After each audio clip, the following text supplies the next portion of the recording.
everyone, and welcome to another episode of Real Conspiracies. I'm your host, PJ Williams, and on this podcast, we break down the occult symbolism and hidden messages in your favorite movies and video games.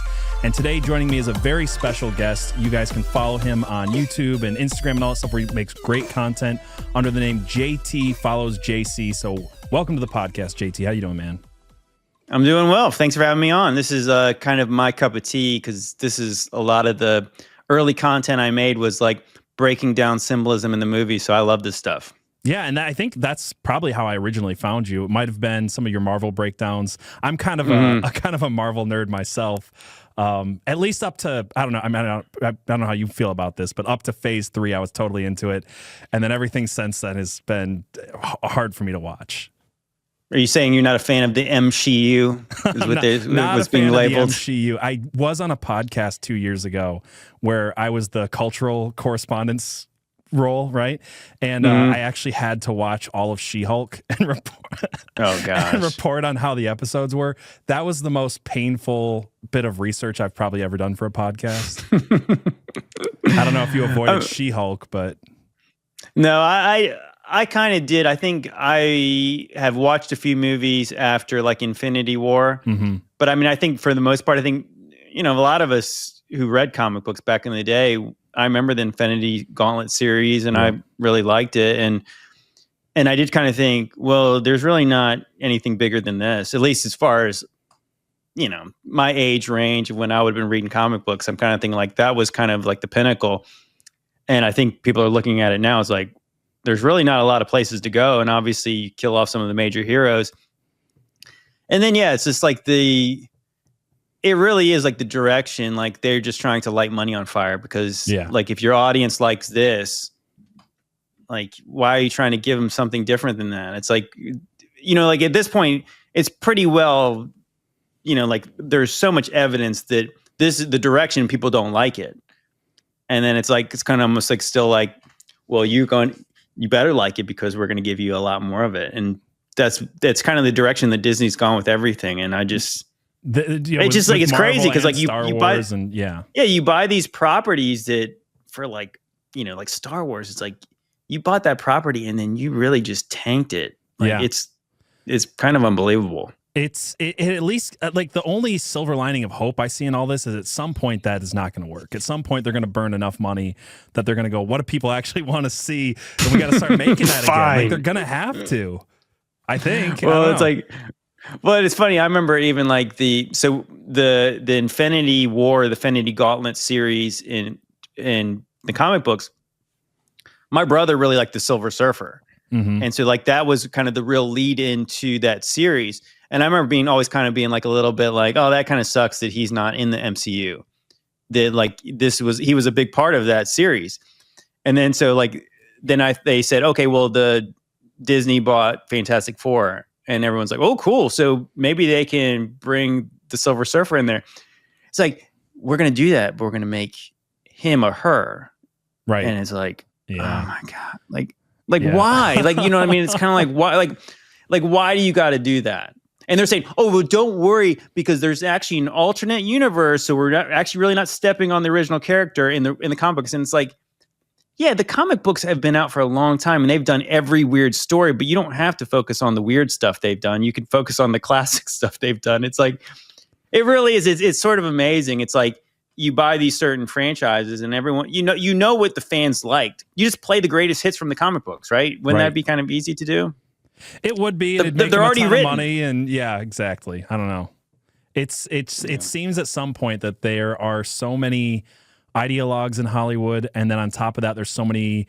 I don't know if it's just old white men that are scared of getting canceled. That they're like, okay, let's let the purple-haired feminists like kind of run for a while, and I think that'll only run for so long till they lose enough money that they've got to start making some bangers again. I think it has something to do with. It must have something to do with like BlackRock in their well, and basically the score and those woke scores they give these companies, because it's kind of like the whole thing with Bud Light and Target and all this stuff like that. Because I said I'm not one of those people who believe that it's just like the people in the ad execs are completely out of touch, because if you think about it, like people still love money whether they're woke or not. And it's kind of like if I grew up and all the Bud Light commercials back in the 80s, all the light beer commercials were all hot women in bikinis, water sports, extreme stuff. Okay, so if that's your market, well, why would you ever do like the Dylan Mulvaney thing? Did they forget who they were selling beer to? No, but I think you're right. So they must have something. They must have something past what's plainly obvious, like that you're alienating your core audience. And I was on another podcast and we were talking about this, and somebody was like, "Well, but they've already got that audience, so they already got those buyers." And I said, "No, they don't. Otherwise, they would never have to advertise again." Right. But yet they continue to advertise to those people all the time. So no, you don't have those people. So like when you do something that completely is off-putting to them, I don't think it's because they're stupid, right? Like I mean, I guess I really try to think past that. It's kind of like when your government does something completely dumb. Is it because they're that dumb, or is it because they've got something past what they're showing you? Obviously, it could be because they're stupid, but maybe the government. But I mean, I do think that these businesses who've obviously built billion dollar companies, I don't think one day they just got stupid or started promoting people who don't know what the business is. You know, I think there is, maybe we're looking at a place like that past this current system we're in, these other companies will get rewarded for their wokeness. But, you know, like it doesn't make sense now, but one day it will. Yeah, there was something like this that kind of proved it in the gaming industry. There was a company or something like that called Sweet Baby Games, I think is what it was, Sweet Baby something. And essentially the COVID relief money that went to video game studios who had to shut down, and a lot of video games were delayed and canceled and all this stuff in 2020. And people started seeing the effects of that in 2023, 2024. They attached the relief money to, well, now you have to let this company come in and make decisions on your game, and they were coming in and, you know, making all the woke changes. So I agree with you. There's almost certainly something like that happening in Hollywood, where there is BlackRock money, there's ESG scores, there's you know, grants and loans and things like that are attached with strings to these things, because it really doesn't just make sense that people are afraid of the woke mob. Like there has to be a bigger financial incentive going on. I think it's both, but I think the financial incentive has definitely got to be stronger at this point. Otherwise, they would have woken up from how many flops they've had over the years. Like you can't blame your audience for not liking gay Star Wars or gay Marvel. You know, you can't do it forever before people just get, you know, start going, well, how do we actually make some money again?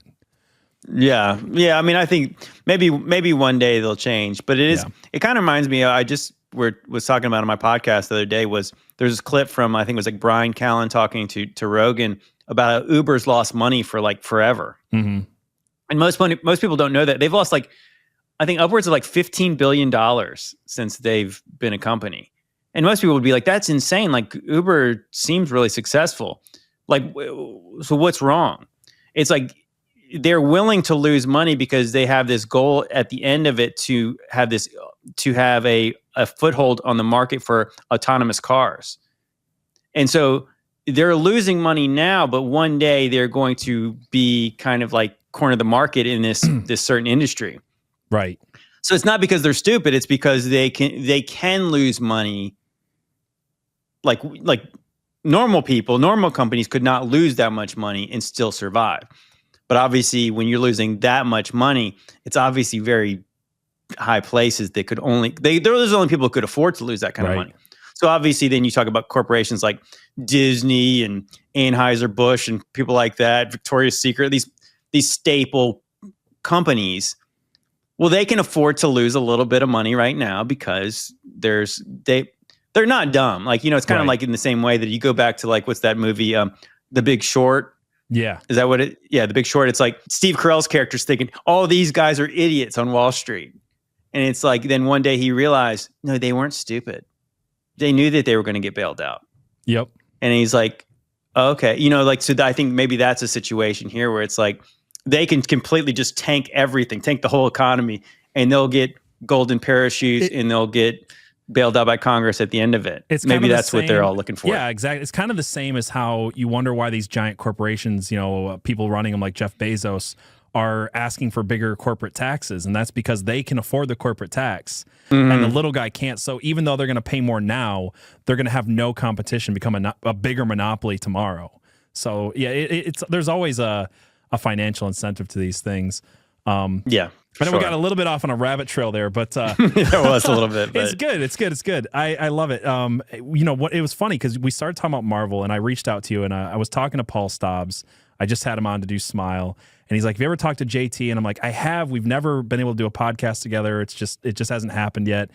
And he's like, "You should have him on your show." And I was like, "I love his Marvel stuff, so I'll reach out, see if he wants to talk about Marvel." And you hit me up with a movie that I love and I was not expecting, and that is the 1999 classic, The Mummy. So let's get into The Mummy, because you started to tell me before the show a theory that you have that I've never heard before. It was funny because you kind of hinted at what it was, and we'll get to it for people listening. We'll get to it, but you hinted at what it was, and I watched the movie with that in mind, going like, "What am I missing?" And I was looking to try to figure it out. I was going to see if I could figure out what your angle was before we even got into it, and I totally didn't. So I think we're going to have a lot of different takes and angles and things to get into in this movie. But for people who are not familiar, and you should get familiar, obviously I'm going to spoil the crap out of this movie. I know I get those comments every now and then. You can't break down a movie. You spoiled that movie from 99, bro. I was going to watch that tonight. Yeah, 25-year-old movie. But if you do want to watch it, go watch it. I love this movie. Watch it, come back, listen to the podcast. But what this is, again, it came out in 1999. It was written and directed by a guy named Stephen Sommers. And for people who might be familiar with him, he directed the first live-action Jungle Book in 1994. He directed Van Helsing, and he directed Odd Thomas. And I bring up Odd Thomas because I'm going to be covering that probably in the next episode. So he's done a lot of movies that I really like. He's kind of known as the guy that does these huge, over-the-top CGI films.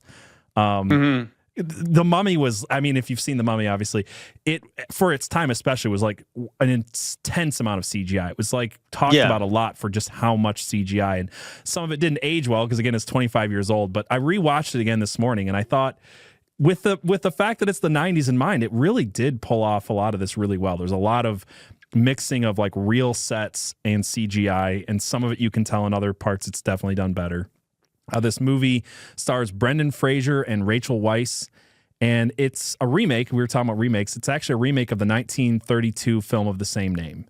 And the plot of the movie is that it follows this adventurer slash treasure hunter named Rick O'Connell as he travels to Hamunaptra, which is the city of the dead, with librarian Evelyn Carahan and her older brother Jonathan, when they accidentally awaken Imhotep, a cursed high priest with supernatural powers. So that's kind of the summary of it. This movie was released in theaters May 7th, 1999. It cost $80 million to make, but it grossed over $416 million worldwide at the box office. So this is a smash out success. I mean, you remember when this movie came out, right? Like, it was a big deal. Oh, yeah.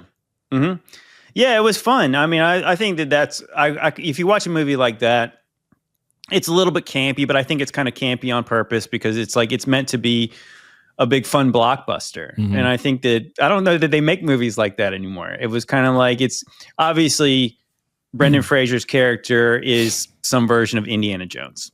Sure. I mean, it's pretty obvious, but it's cool. I mean, I think that they celebrate that. I don't think it's like, you know, like they're trying to sneak that in there. I think it's obvious that it's trying to pull off these kind of concepts.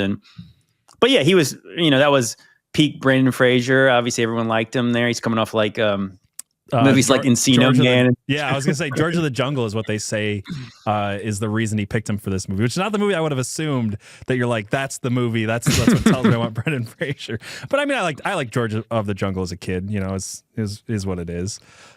This movie didn't get as high of a rating as I thought because everybody I've ever talked to loves this movie. I mean, it's sold 1 million copies. You can still find the trilogy at Walmart. Like they feature it everywhere, right? But Rotten Tomatoes only gives us a 62%. The site's critical consensus reads, quote, "It's difficult to make a persuasive argument for The Mummy as any kind of meaningful cinematic achievement, but it's undeniably fun to watch." So the critics are constantly going like, everybody loves this movie, but we don't know why. It's not the things that we're supposed to like, but it's fun. And so like all the critic reviews I basically read are like, I shouldn't like this movie because I'm a critic and I'm supposed to have a stick up my ass or something, but I kind of like this movie. The audience scores are way higher. I mean, on Rotten Tomatoes, the audience score still, it's only 75%, but other audience like Cinema Critic or Cinema, I can't remember what it was, they're giving it like B+, A-, things like that. So the audience definitely loves this movie more than the critics do. Yeah, that's what I mean. It's kind of like that. Did anyone think it was going to be anything other than what it was? It's kind of like if you watch the trailer to the movie, you'd probably say, "Well, this looks fun." I don't know how serious it's supposed to be, but I mean, I think it had the right amount of like, kind of like scarier moments. There's serious parts to it, but I mean, it's like it's generally like it's a fun movie. It's almost kind of got that Spielberg type thing where it's like there's dark stuff, but then it's still light humor, and obviously there's one-liners and stuff. It's kind of like that whole. It's kind of like an 80s type movie, and maybe that's why I like it. But you're right, though, that they don't make movies like this anymore. And there's a couple of... This is one of the types of movies that I've complained about them not making anymore that I want to see the return of. I think the other kind is kind of like... You remember in the 90s, there's a lot of like almost B-level action flicks with big stars that were like kind of detective or whatever, but they were like really fun, but they weren't huge budget. Like I loved those movies. They don't make those anymore. I just go over the 2 reviews of this movie really quick. Keith Phillips of the AV Club wrote, "The film's attempt to create a big Indiana Jones-inspired action film felt forced, and the result was unsatisfying." I feel like it was a callback to Indiana Jones. It was a callback to Errol Flynn. It was a callback to those types of movies. It didn't feel like it was a knockoff Indiana Jones in any way. It felt like there was, like some references there, but it felt like a very fun film. And I don't think it would have worked without Brenden Frasier being Brenden Frasier. Like he really sells this movie. Yeah, he was charismatic. Yeah, he's likable. Yeah, he's Indiana Jones without trying to be Harrison Ford. He's he's still himself. Yeah, that's just he dresses like him and stuff like that. And he's kind of got this attitude like Indiana Jones, but he doesn't. But he still brings, that's what I'm saying. It's kind of almost like an homage to it without being a ripoff. He still brings that comedy with him. And this movie was supposed, it was sold as it had to be PG-13. The rights for Dracula, the rights for Wolfman, and the rights for The Mummy were all up around in the 90s. And they wanted to make remakes of all these. So they obviously made Dracula, Bram Stoker's Dracula in I think 95. And they made a werewolf movie in the 90s. And this was the third one of the trilogy of the classic 3 horror movie, Hollywood ones. So they took the 1932 one and they wanted to make all of them PG-13. And so Stephen Sommers took this and he cut out the gore. He kind of, really brought it down to a way that was enjoyable for a big audience, but it still had, horror elements. It was kind of a romance. I feel like it just works on all fronts. I feel like everybody really likes this. And to give a little bit of credence to that is I often read Ebert and Roper reviews on here because they're kind of jerks most of the time. But Roger Ebert wrote, "There's hardly a thing I can say in its favor except that I was cheered by nearly every minute of it. I cannot argue for the script, the direction, the acting, or even The Mummy, but I can say that I was not bored and sometimes I was unreasonably pleased." So again, they couldn't help but like the movie despite they're not supposed to like it. I wanted to hate it because I'm really pretentious, but I actually like. I mean, I think that's the whole point. It's like that's what it is. I think that it's like that's what we're missing in movies. And actually, I think that when Marvel was doing good, I think that they kind of got this vibe where it's like, this is a fun movie. Like these comic books are supposed to be fun, and it's funny. Like when the DC movies didn't quite get that, was like you're watching like a Superman, Batman movie. You're like, you forget you're watching a comic movie at something, and it's not. That's not good. It's just like this is really dark and like slow and like depressing, and like you want Spider-Man to throw out a one-liner. It's Superman himself, like all those things where it's like. It's supposed to be fun. Yeah. This is an adventure movie. It's going to have a happy ending. The guy's going to get the girl at the end. Right. We know that going in, but obviously it's supposed to be like, it's a movie. And I think that sometimes people forget that it's like, you're making a movie and this is supposed to, we're supposed to come out thinking, oh, that was kind of cool. I like that. Yeah. I like that one part. I like to make the distinction between movies and films. Films are supposed to be more pretentious. Films are supposed to make you think and have all these cool things. And movies, I hate the critics for this one reason. There's nothing wrong with the average American enjoying a good movie. With popcorn and explosions and all of that stuff. And again, Brenden Frasier, he's what I liked about him in this movie is that he's funny. He takes Indiana Jones and makes it not serious. Like he still has that George of the Jungle kind of silliness to him. And he kind of carried through what he learned here in the Looney Tunes movie. You know, it's that same thing. It's like a lot of CGI, and he's, you know, really good at acting and doing stunts and stuff like that. So he's just a very likable character in this film. For sure. But to get into the plot of it and some of the things that we notice about this movie, it starts off with this idea of, you know, there's a city of the living, there's a city of the dead, and that there is a high priest who works for the pharaoh named Imhotep, who then breaks Pharaoh's trust by sleeping with his wife, or concubine, I guess should say concubine, and they murder him. He's caught, and there's the whole plot starts that he's punished in this horrible, horrible, horrible way, and that her soul and his soul are trying to basically come back to this world, and in some kind of really messed up Romeo and Juliet. Because the guy playing the mummy, he's like, I want to play this as someone whose whole point is that he's in love and nothing exists beyond his love for this woman. So he can do the worst atrocities ever, but in his mind, it's just because he's trying to get his girl back.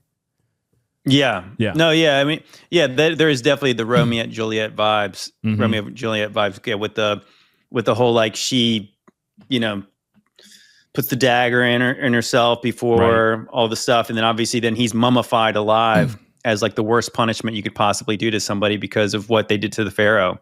Yeah. Yeah. I don't think it's clear what she was to the pharaoh. She probably was like, she likely wasn't his only woman. I think they said she was a concubine, or she was one of his. Okay, that's probably likely. Yeah, something like that. So a favorited concubine, something like that. But they never call her his wife or anything. So, and I know you had something you want to say about Imhotep, but really quick, that thing that they do, the burying him alive with the scarabs, they call it the Hamdai.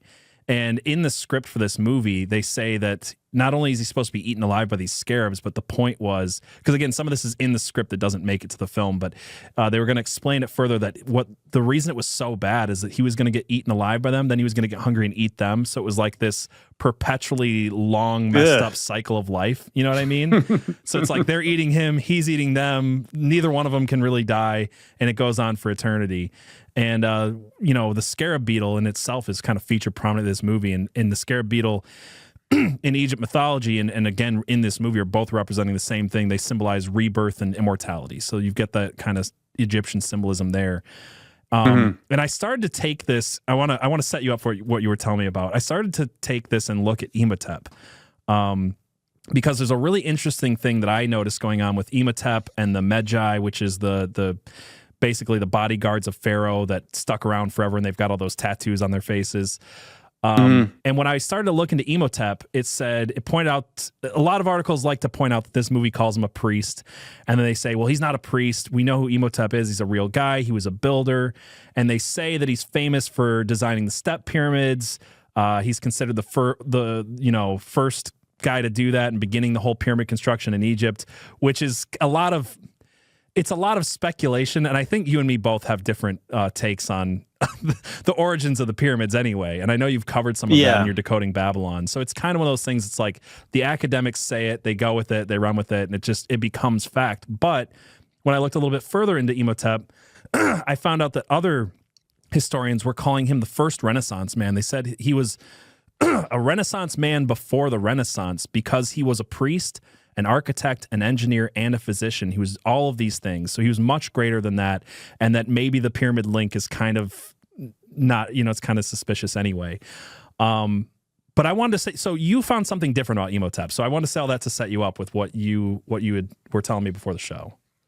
Yeah. So that's what I noticed. Cause like the more I looked into history, I heard of Imhotep before. So like when I watched the movie, like in 1999, I hadn't done a lot of digging into the ancient Egypt, but now as somebody who's researched a lot of things, I have. And so when I watched it again, I was like, Imhotep, that's interesting. They gave it the name of a real man, right? A historical man.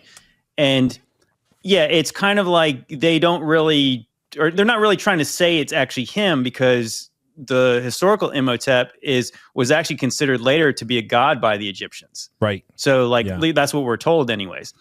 Now, the interesting thing is, and I think people, before I even go about my connections here, just know this. I've done a lot of research in history.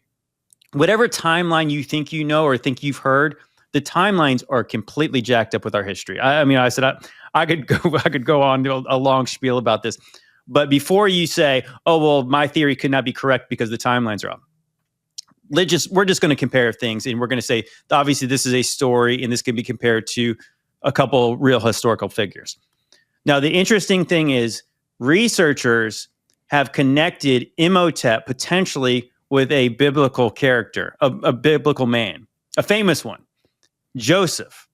So if you guys are familiar with the story of Joeseph in the Bible, Joeseph goes to Egypt. And before we get into that, as you kind of set it up. So Imhotep is this man who's a Renaissance man. He's good at everything. Mm-hmm. And so obviously it kind of makes sense that later he would be perceived as to be some kind of godlike because everything he did was good. Well, it just so happens that obviously the biblical Joeseph, with everything he did, he was blessed. So the historical Imhotep was second only to the pharaoh Dozier. And yeah, he's credited with the step pyramid. He's credited with all kinds of different architecture. But what a lot of people don't realize is that he was credited with predicting a famine. And said by predicting this famine, he set up Egypt in order to save them. Well, obviously, if you guys have read the Bible at all, that's literally what Joeseph is credited with. Like, obviously, Joeseph has the gift of God of divination. He's able to interpret dreams. So the Pharaoh's got this dream about seven sick cows, 7 healthy cows, 7 weak stalks of corn, healthy stalks of corn. And so he interprets this as that there's going to be 7 years of plenty, then 7 years of famine. So obviously in the biblical story, Joeseph decides we need to stock up in order to survive this 7 years of famine. And so that's what he does. So the interesting thing is, so the historical Imhotep is credited with these complexes.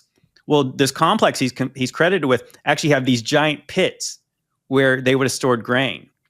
And so now if you think about that, where if you believe in the historical Joeseph, which obviously I do, that they would have had to put the grain somewhere. And so there was these underground storage things around this. So not only these pyramids, but there's a whole complex of things they did. And so the interesting part connecting Imhotep to Joeseph was that during, if you know the story, his brothers have to come back to Egypt because there's a famine everywhere and they have to buy grain from Egypt. And so they literally have to go in front of their brother and they have to buy it. Well, eventually people ran out of money. So this is the very beginning of the famine when they're buying things, and they had to go back more than once. What later says the famine got so bad that people had to sell their land to the pharaoh. And so Joseph bought the land back and then he gave people grain based on that. And so even the priests of Nun actually sold their land back to the pharaoh as well. But Joseph gave them a land grant and he gave their land back to them. So they were supposed to get their land back. Well, in 1890, there was a boulder that had the inscription of this actually taking place. And it was in the times of Dozier, and it had something to do with Imhotep. So because there was a time where people didn't believe Imhotep even existed. Probably a lot of ancient stuff. It's historians doubt these things actually happen. So with that being said, you go back to the mummy. They named this man after Imhotep. And this guy is a priest. He's kind of this kind of magician. He's kind of working in the dark arts where he makes this deal with his lady that I'm going to resurrect you afterwards. So if you do die, we're going to take out the black book and we're going to bring you back. And so what I found very fascinating about that whole story was, just think about this, is that the curse on the mummy was if the mummy ever came back, what would happen? There would be the 7 plagues of Egypt would happen. Right. Okay, so now let's go with the Bible and the story of the Exodus. So before Joseph, really quick, you mean the 10 plagues, right? Oh, or the plagues of Egypt. Maybe it's whatever. How many plagues there was in Egypt? So because I wrote those down because most of them happen in the movie.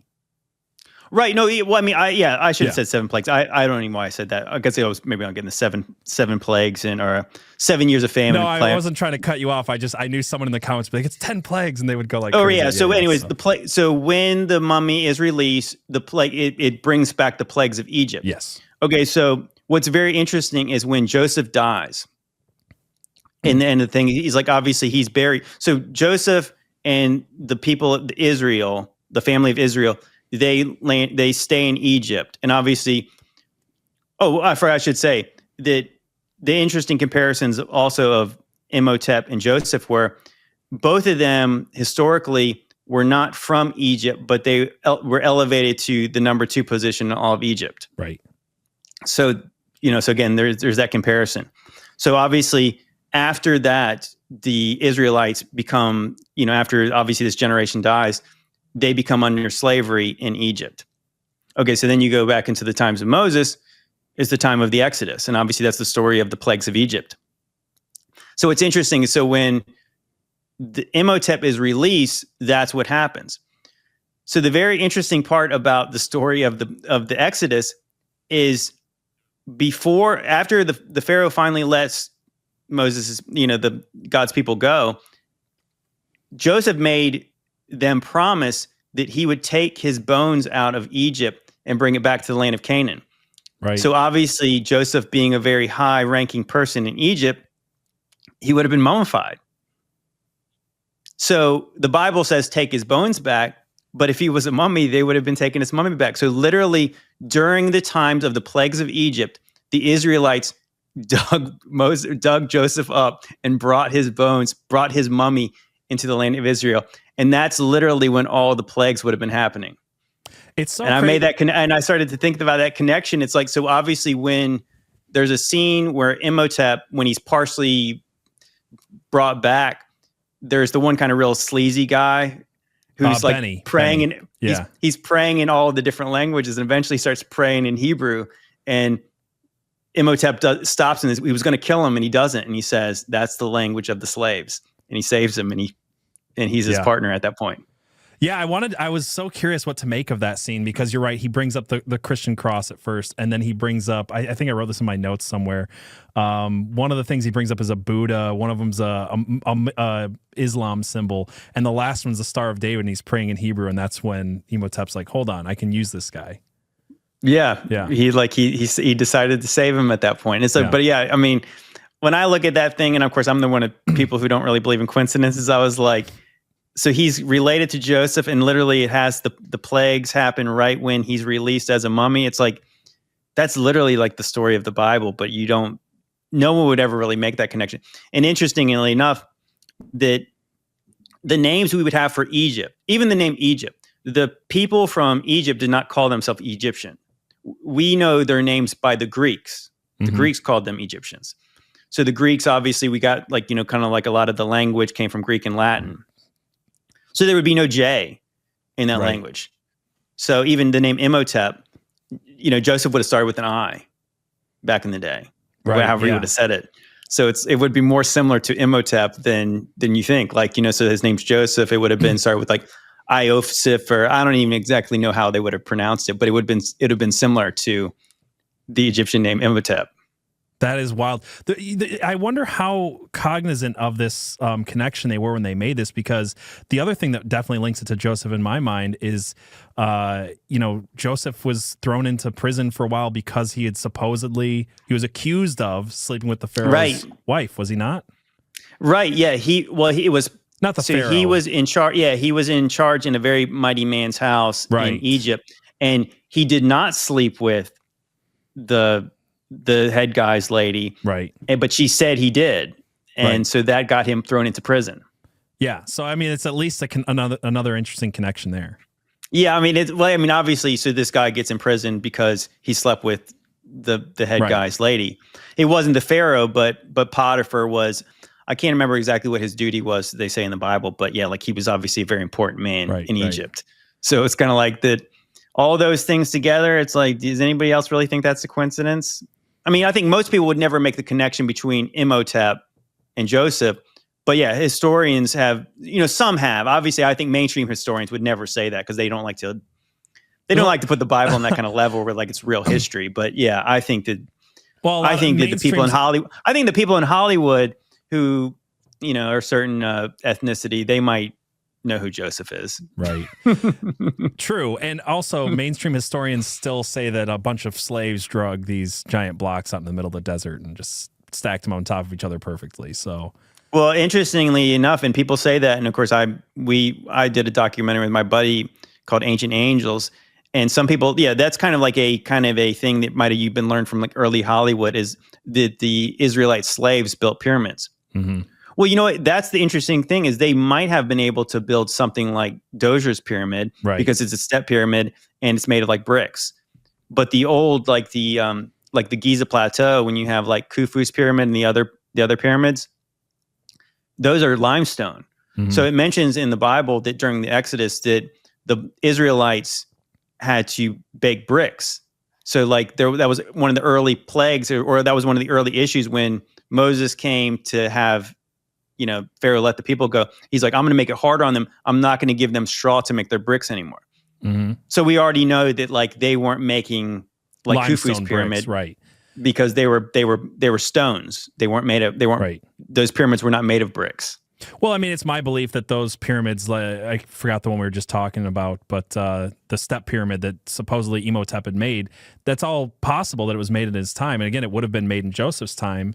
But it like the opposite thing would have been true, that they weren't the first ones, and later they got so good at they made these giant ones with limestone and stuff like that. But that's a whole. Well, see, I think the mainstream history would say that the step pyramid was the earliest one, right? But I'm of the belief that the step pyramid was what the dynastic Egyptians did, because I don't think the dynastic Egyptians built the main pyramids.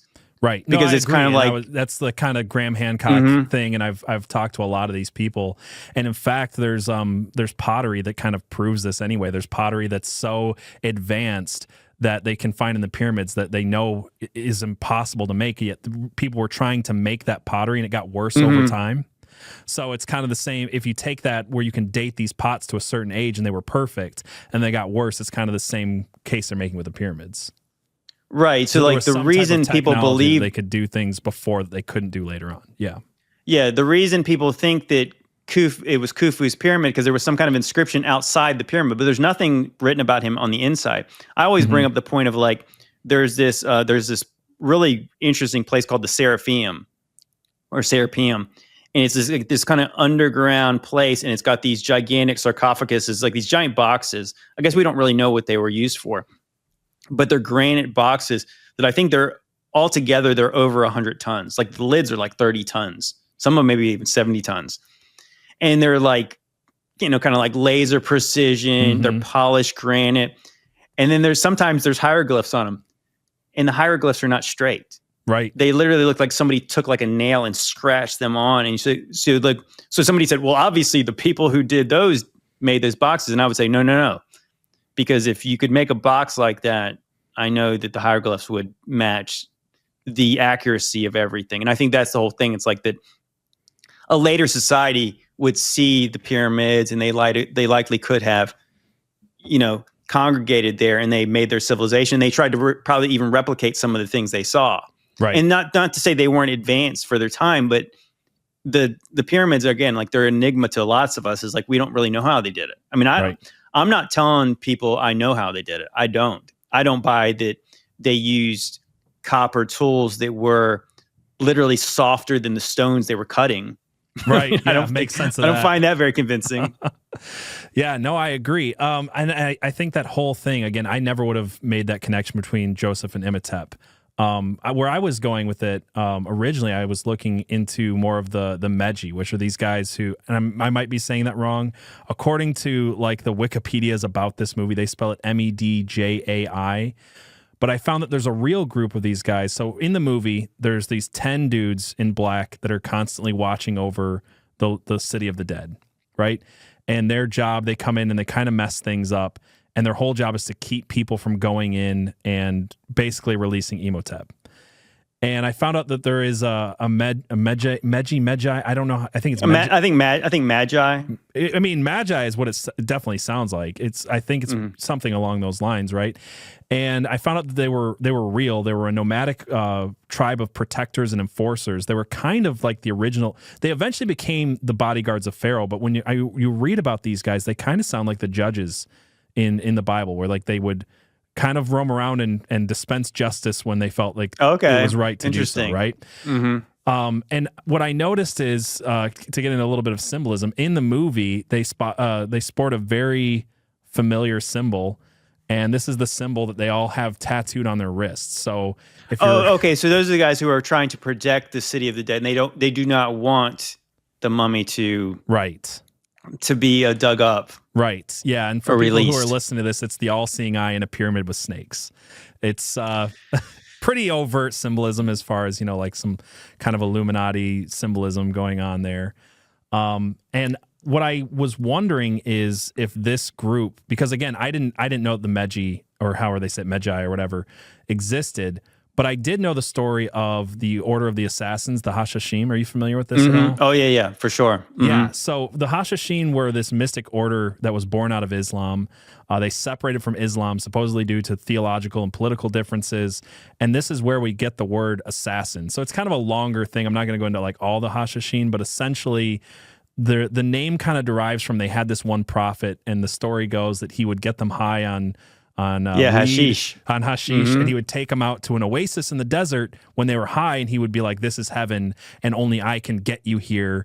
And he'd take them back, and they actually would believe that he was some kind of prophet who was taking them to another realm because they were high and being taken to an oasis or whatever. That's the story of how they get the name, supposedly. But it is where the word assassin comes from. And they used, the group was known to use targeted assassinations to eliminate political and military threats, and they were like really highly symbolic. They would leave behind symbols and notes and things like that, and it was intended to strike fear into people. So there's a lot of beliefs that some of these symbols that, like including this symbol, might have been one of the symbols that they were leaving on dead bodies and stuff like that.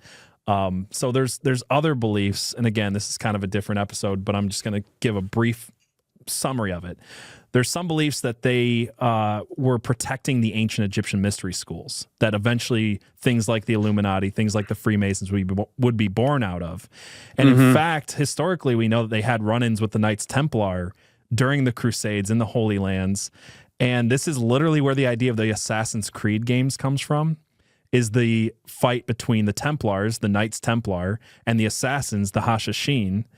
During the Crusades was when the first Assassin's Creed game takes place. And what I noticed in this movie, and the reason I went into all this is because the Madjai in the movie literally use a blade from between their fingers to assassinate people, just like in Assassin's Creed, which I find funny because, again, this is what, like 12, 13 years before any of those games were, or maybe 10 years before any of those games were made.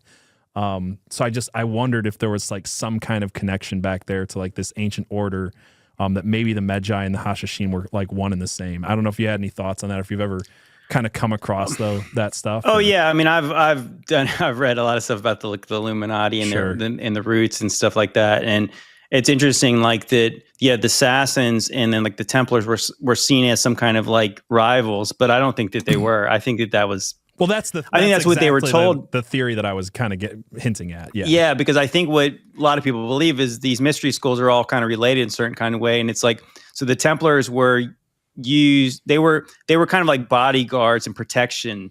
It's kind of almost like the mob. It's like, hey, it would suck if somebody broke your store window. Yep. You like to pay?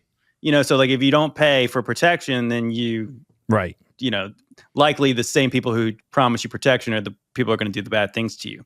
So it was likely that they were connected in certain kind of ways, like that the Templars were literally getting paid to protect people from assassins in the Holy Land. So yes, I agree that the assassins were probably part of the same thing, and they all worshipped Baphomet and ancient mystery schools, and yeah. Right. Yeah. But I was interesting when I was thinking about you were saying that, though, and I was making the connection again, like, so if the Brenden Frasier character is a throwback to like an homage to Indiana Jones, you go into The Last Crusade, and you have a very similar storyline where you have, I can't remember the group. I was just trying to look it up, and it was very similar that this guy was trying to protect the Holy Grail. It was the Knights Templar in The Last Crusade. I actually watched it Well, recently. no, but I know, the Knights Templar were protecting the Holy Grail. Oh, yeah, I'm sorry. But there was like an Arab, You're right, though. descent. There was some type of Arab group that was trying to stop them from getting to the Holy Grail. So it's very similar in that way. I didn't even think of that.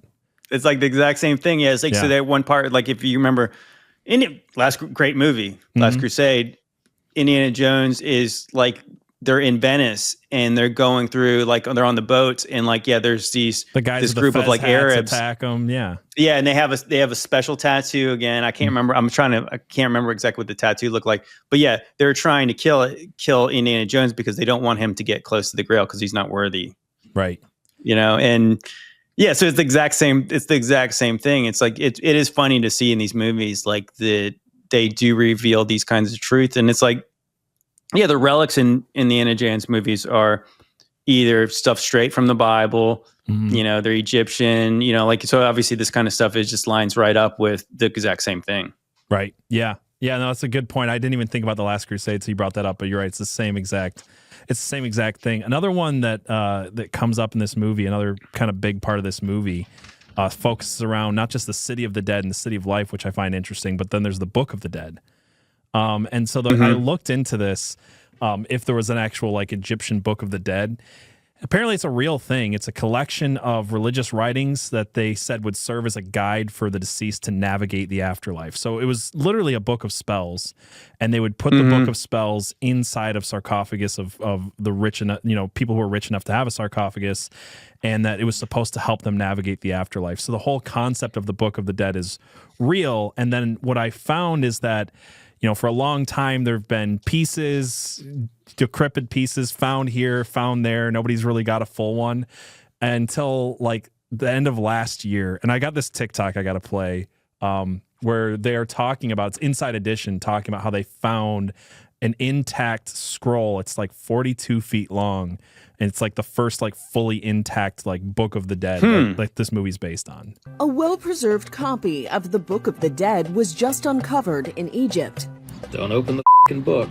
The Book of the Dead contains ancient rituals for the living to perform. Don't perform any of the f***ing rituals. This copy was written on a papyrus scroll that is over 42 feet long. I see we already opened the book.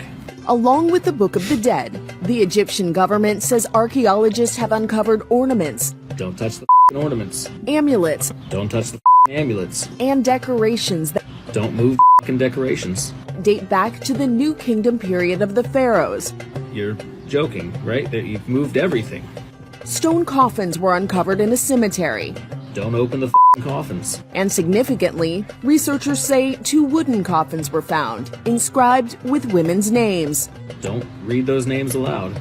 The recently uncovered Book of the Dead will be showcased in the Grand Egyptian Museum. Hey, Egypt, how's it going? I would like to be put on your do not fly list. Yes, no, I'm voluntarily. I would like to just make absolutely certain that I stay far away from Egypt for the foreseeable future. Thanks. I mean, yeah. I mean, I get the sentiment. I just thought this guy had to have just watched the Mummy movie when he saw this. It's like, don't touch this stuff. You know what's interesting? I was just trying to look it up real quick, and this is something that people might not actually realize is that, have you ever heard about the curse of King Tut? King Tut's tomb? Sort of, but you'll have to remind me. I mean, I have, but I don't remember the details. I mean, I could probably look it up and, but it might take too long to find all the list, but it was like, so this is real. Like the people who discovered King Tut's tomb, obviously all these people related to the people who discovered it and went in there, they all died. Like, well, I mean, maybe not all of them, but I mean, it was like a real thing. Like that like this happened and then this happened. I mean, at least that's what we're told. That's the story. It's like there's probably a lot of mythology that went along with that. And obviously people might exaggerate some of the stories, but it's kind of like, different weird curses where it's like bad things happen to these people after this happened. And it sounds exactly like this kind of stuff. You're right. And what's interesting about that is now I remember why I'd read about something about this recently, because I was looking at the trivia about this movie on IMDb, and Evelyn and her brother Jonathan, they mentioned their dad at one point, and their dad is a real guy, and he was one of the people who found King Tut's tomb. So I think the implication there for people who know the story and look deeper into it is that they were cursed, and their dad was cursed because of what happened, and that they're kind of continuing on in that curse. Oh yeah, that's true. And in the movie, she was really kind of bad luck. She was. Yeah. I mean, it's literally, movie starts off with her knocking over like an entire library, worth of books. Interesting. Yeah. So it comes back full circle. Yeah. It's funny because like somebody like me, Christian guy. I believe that a lot of the Egyptian stuff is related to like the pharaohs are often deified in certain kinds of ways. And it's my belief that if you guys have ever heard the story of the Bible and about the Nephilim, that the Nephilim were related to angels, basically. Like, so they were angels bred with human women, and they created this kind of race of like demigods. And then obviously, depending on like the purity of that or how close they were to their divine fathers. But I believe that that's why certain people have been given the right to rule in this world. Even still today, that's why people can date themselves back to these related to royalty, blue bloods, or if you will. Right. Yep. So it's interesting that like when you get into like certain pharaohs that had like elongated skull look, and I forgot exactly what the pharaoh is that has the really weird shaped head and like weird eyes, almost very serpent-like. But I think he's actually in the line of King Tut. I did start to think about it like in the way that, do you just think that this curse stuff might not just be just kind of just just weird stuff? It's like it could be there could be a tangible explanation, because the Book of Enoch mentions that these Nephilim, these giants, when they died, I mean, because I don't think every offspring of an angel was necessarily big. Right. They might have been big in like stature and like the character of who they were, the things they did. Think Greek mythology, they're not all talked about being giants, the demigods. Right. But if they died, in the Book of Enoch, it mentions that God really never intended for these beings, so there was no place for them. So they were destined to roam the earth as evil, like as unclean spirits. So they were either put into the earth or they were roaming on top of the earth. So that's where demons come from, biblically. Or right. Well, from the Apocrypha. According to Enoch, but yeah, I agree with you. Yeah. Yeah, but I think I'm of the belief that that's true. So interestingly enough, that if there was this kind of line there and they opened up this tomb that had this potentially might have had some kind of a relation to the Nephilim, maybe that you literally you just opened up a tomb full of demons, like literal ones. And I think it's kind of interesting to think like, yeah, I mean, like, the ghost stories are kind of real in that sense. Mm-hmm. One of the other things that comes up in this movie that we were talking about the Book of the Dead, and I wanted to look into the Book of Life, is what they call it. So they call it the Book of Amun-Ra.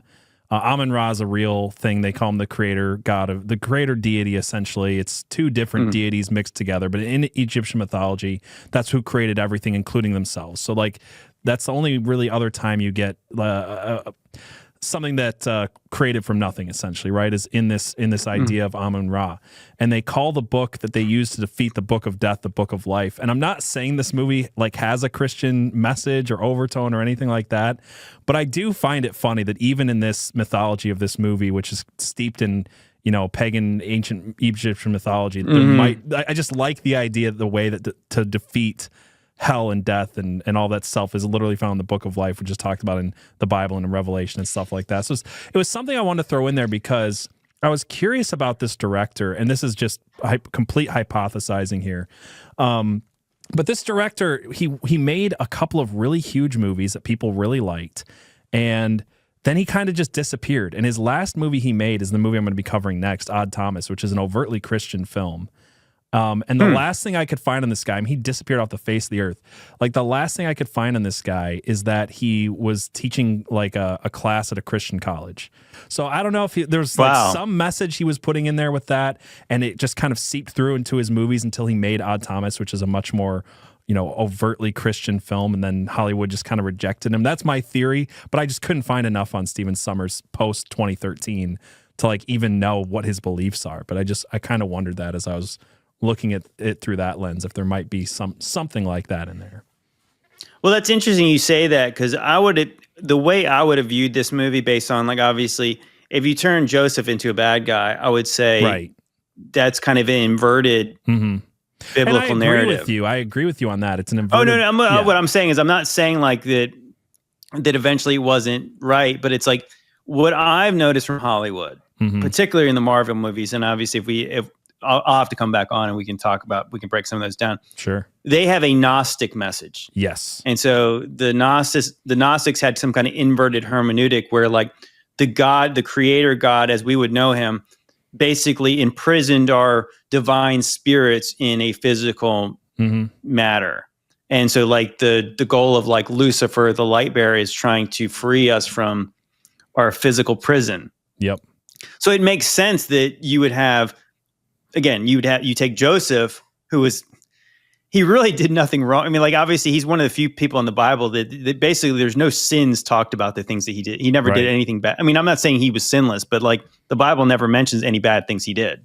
Like, so he was one of the ultimate good guys in the Bible, and he's turned into like this monster. One of the ultimate bad guys in the movie. Yeah. Yeah, exactly. Just pure evil. Yeah. And so to me, it is interesting. I mean, obviously I do believe that obviously good storytelling usually is just repeating stories that are just classic stories over time. And it's like, yeah, you could flip them around, you could change them, you could put little twists on them.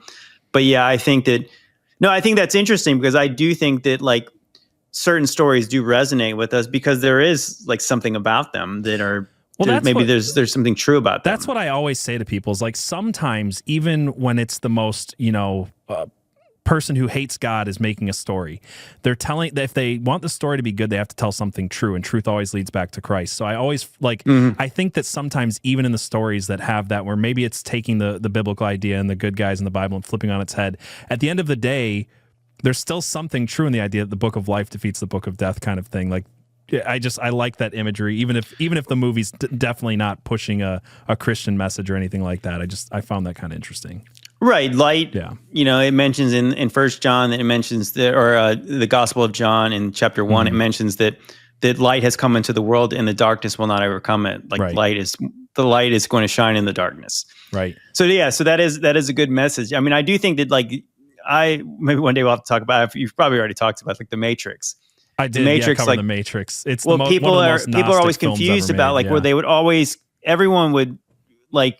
From a Christian worldview, you'd automatically associate Neo with Jesus, which of course it makes sense. But I think it's more of a Gnostic movie too, and I think he could almost be more like an Antichrist than he is than like Jesus, because Jesus knew who he was right away, right? But at the same time, like even if it is a Gnostic movie and it is inverted, I think the way I know it's inverted is because when Smith tells Morpheus about how they created this perfect place and you guys wrecked it, you guys reject the program. I think he's talking about Eden. You guys only want misery and all this, so we've created this different world for you. That being said, Neo learns to be the one by being willing to sacrifice himself. Right. And it's like the belief in his faith, the fact that he could sacrifice himself for his friend is what makes him, be able to be the one. So that message right there specifically is a good one, right? Whether the whole movie's meant to be good, but I think we associate with the good overcoming the evil at the end. And I think that I think that it's funny like that when you go into like modern movies and they try to flip everything on its head and like they try to make bad guys kind of anti-heroes and we're not even sure who's good anymore. Like Venom's a good guy now in the movies, and it's like he was always a bad guy. Like Deadpool was a bad guy. He's a bad guy. Like, I mean, watch the movies. He's not good. The point being is like that it's nice to almost go back to that old time. Obviously, it's a throwback movie. It's a remake of a 30s movie. Right. So the lines are clear who are the good guys and who are the bad guys. Even if they did kind of pattern the character of the mummy, potentially after like, a one great guy. One of the goodest guys in the Bible. Yeah, for sure. You're right. It is interesting though, but I think that is why I enjoyed this movie so much, is I felt like the lines were clearer. Like it's kind of like everybody, even Brenden Frasier's kind of a crook and Jonathan's kind of a crook, and they're all they're all kind of blurring the lines here and there, but they're just normal, real people who have like real character flaws, right? But they're clearly the good guys. It's not like you said, like Deadpool or Venom, or they're taking, well, maybe Thanos was actually correct, or maybe, Cruella de Vil is actually a hero in this way, if you look at it from a tragic way or whatever. It's just a lot more clear. It's just like the darkest, most evil demonic creature against three normal people who are basically good. And it is a nice to go back to a movie like that that's a little bit simpler, a little bit more fun in that way. I was trying to think if there's anything else I want to say. We brought up the plagues a little bit. They do show up in this movie too. I just wrote this down. The plagues of blood, flies, sores, hail and fire, locusts, and darkness all show up. The only ones that are left out are frogs, lice, livestock, and the firstborn. But it is interesting. Those things probably they didn't make it past the cutting room floor. Probably not. Just like, it's not going to work. It's not going to work to have all of them. Are we going to put? Yeah, I was wondering that. I was watching back on. Did they actually get to all 10? And did I miss it or something like that? Because Jonathan's like bringing them up as they go along. But I looked into it. I think the firstborn would be a little bit hard to do in this type of movie. Well, it's interesting. Again, like you go back into like the biblical story. I found this very fascinating when you actually realize like the plagues, there's like Egyptian gods that literally kind of symbolize these things. And it's kind of like you could say it like in a way that if God's trying to show his power by like using the Pharaoh's rebellion, like he's kind of going one by one after they're kind of like their main gods, ultimately to the end where it's like he departs the Red Sea and everything. It's kind of like showing the power of God. Is like the God is establishing that he's above the gods of Egypt. Yeah. And I think that's interesting. I think that when they break it down that way. But yeah, no, I think it's interesting. I was even thinking about when you're talking about Brenden Frasier being the crook, I was thinking about another Harrison Ford character. I was thinking like Han Solo. Right. Isn't that kind of who he is? Like, he's this scoundrel, but he's like, he does have a redemptive arc. Right. Because if he was good at the beginning, then he would not be as like which is the entire reason. For the here to there is not as fun if he doesn't like be willing to sacrifice himself and have some honor at the end of the movie. It's the entire reason that I haven't watched the Han Solo movie. Because I've said this to people, I'm like, I don't have to watch it to know why I don't like it. Because in A New Hope, Han Solo is a scoundrel who becomes a good person. He's a bad guy. He's not a bad guy. He's just not a good guy. But exactly. So to have a prequel where he becomes a good guy ruins A New Hope entirely. It kind of defeats the purpose of that movie and of Han Solo's character arc. So I'm not even going to watch it personally. I'm like, I already know why I'm not going to like it. You're absolutely right. Yeah. It makes no sense that he would be anything but not good until in there. You know, like it's like because that is the arc of his story, is the fact that he was willing to sacrifice himself, and he wasn't all about money and stuff at the end. He was about saving his friend. Right. Yeah, so the prequel just kind of ruins that whole point. But dude, talking about this was fun. I love talking about movies with you, man. We'll have to get on and do this again sometime, and just maybe we'll get into some Marvel stuff or whatever. But I appreciate having you on, man. Yeah, of course. Like I said, I literally say that I'm one of these funny guys where like I have on my buddy Brian, who's his handle's Demon Racers. Mm-hmm. He doesn't watch any movies. And every conversation we have, I say, oh, you know what? There's this one movie that I watched, and I said, I think they're showing you, because I think that, to me, I love the symbolism in the movies, because I think that's, I'm maybe kind of analytical when I'm watching movies, and I'm kind of like, I know that this is a form of art. Mm-hmm. And I know that if I made a movie, I would put some of me in this movie. I would show you like my worldview, and I would try to put it in there. And obviously I know Hollywood, so I think that like once you can kind of see the code, I really do like trying to dissect them. And of course, I think the funny part is like because I've seen so many movies, and it seemed like I grew up in a generation where everyone watched all the movies. Right. So all my friends know all the movies too, and we talk about them.